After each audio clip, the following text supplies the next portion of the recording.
There's a new racecraft in town that's fast and designed to perfection.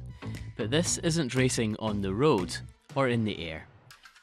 Although, actually, they look more like sci-fi spacecraft than boats. This is the Racebird. It's been created for the all-new E1 racing series that aims to prove the potential of electric power in the marine industry. We can use our sports platform in order to test and validate this solution and then possibly change the way we will navigate in the future for billions of people.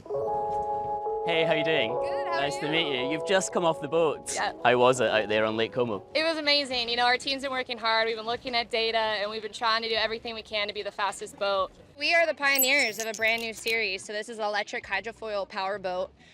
There's nothing like it. This is the first invention of its type here that we're racing in E1 series. Will Smith is here. He is who owns our team, and we're looking to throw down hopefully some good times to get our first win. All right. Have fun. See you in a few. All right. Yeah, you did hear right. Will Smith owns this team, and he isn't the only celebrity backer. Before the main event tomorrow, first some competition between the team owners. In the red, Hollywood legend Will Smith, and in the orange and purple, tennis champion Rafael Nadal. Copy that. Ready to go.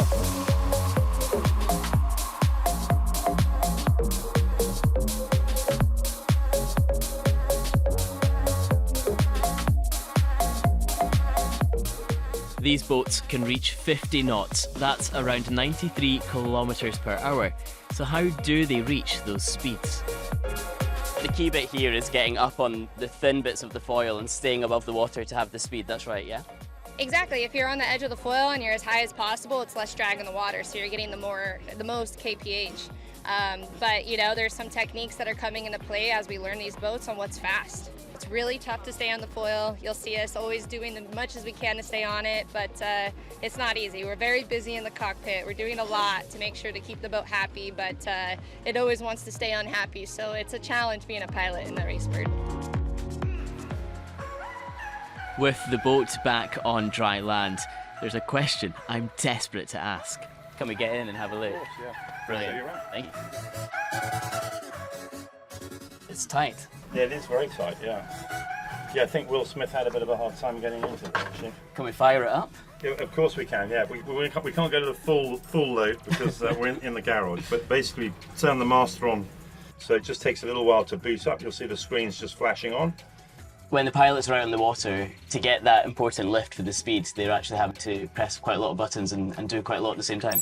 Yeah, they are. Well, obviously the most important one, which I haven't mentioned at the moment, is this one, which is the boost button. So they're allowed 20 seconds of boost, and then they have to have 40 seconds of rest to cool the battery down. It's just drawing too much power. While they're and that lifts them up onto the foils. While they're on the foils, we can then obviously play around with the lift, which is on the left-hand side of the wheel, and also on the left-hand side of the screen, and the trim on the right-hand side. And we're just altering that by a few points, depending on wave conditions or whether we're going into the corner. This sport is still in the very early stages. The 9 teams have the same boat, but they're working out how to push the tech and try to get ahead of the competition. You try not to fly the boat out of the water because then there's no grip whatsoever. So you actually need to have it in the water, but as high out the water without the foils cavitating, without air being produced around the foils. You need to keep the flow attached to the foils. So that's the trick. And a lot of this is secret. Yeah, it's stuff that the teams are working on at the moment. We've all got different ideas about it. And yeah, it's something that probably we're all doing exactly the same, but we're not going to tell each other that we're doing it. As the day's practice sessions come to an end, are Westbrook Racing feeling the extra pressure of their owner watching on? We're racers. We're used to this pressure, right? We thrive off of that. So, of course, there's always pressure no matter what, whenever you get into anything to perform. And so I don't think it's adding any extra, but obviously we want to make him proud and we want to win just as bad as he does. And so we're doing everything we possibly can to make that happen. Doing everything means working late into the night to make sure the boats are in the best condition for tomorrow's races.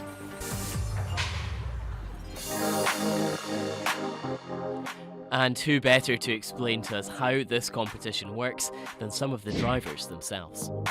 E1 is a brand new racing concept. It's foiling boats with an electric motor in a format that's never been done before. The course here is basically a big figure of 8, but it's a little bit more complicated with the long lap and the stars and things like that. So you'll see a series of single point turns and then turns that have larger apexes.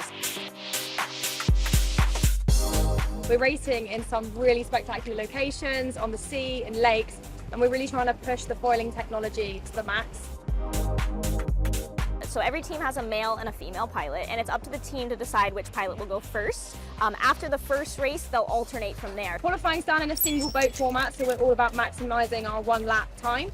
And then we go into the semi-finals and the finals, which is head-to-head racing.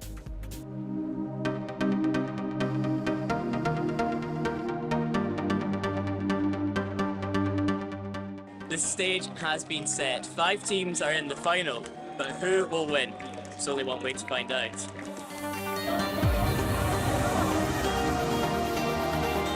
Definitely in E1, the most challenging part is the starts. Getting those right can really affect the race. You want to get in the clean water at the front, because as soon as you're behind, you're in the wake of the other boats, and those waves can really interrupt how the foil performs. You can tell when you're having a really good lap because the raceboat has this kind of hum to it when you're really cooking and flying, and it's really unlike anything. It's unlike any boat, any jet ski, any watercraft. The course is a very simple loop, but those green buoys mark an extra special part of the track, and the teams have to choose very wisely when to take that turn. You have to take the long lap 1 lap during the race. You can win and lose races with long laps. If you're at the back, you can do it early and then try to catch the gap back, and you've got some cleaner water in front. If you're at the front, you want to do it last so that you can try to build the gap to the others. So it's a big tactical strategy. If you nail the timing, depending on where you're at in the pack, you can either pass other pilots or you can stay out in front. So a lot of it has to do with team strategy. The team in the tower is watching where the other boats are at, and they'll help you with your timing. It's a very much a tactical team thing that we make up as we go. There's no set plan, and it completely depends on where we are during the race, and yeah, it can change in a matter of minutes.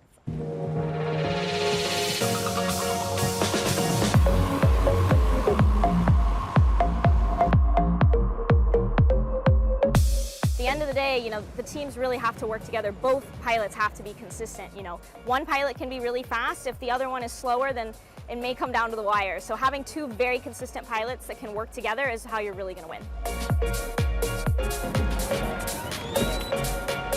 Let's pop that champagne! This is a competition that has attracted some big name investors, despite only being in its first year. But there are challenges ahead. Can it keep those celebrity backers, and can it build a big audience for this high-tech racing?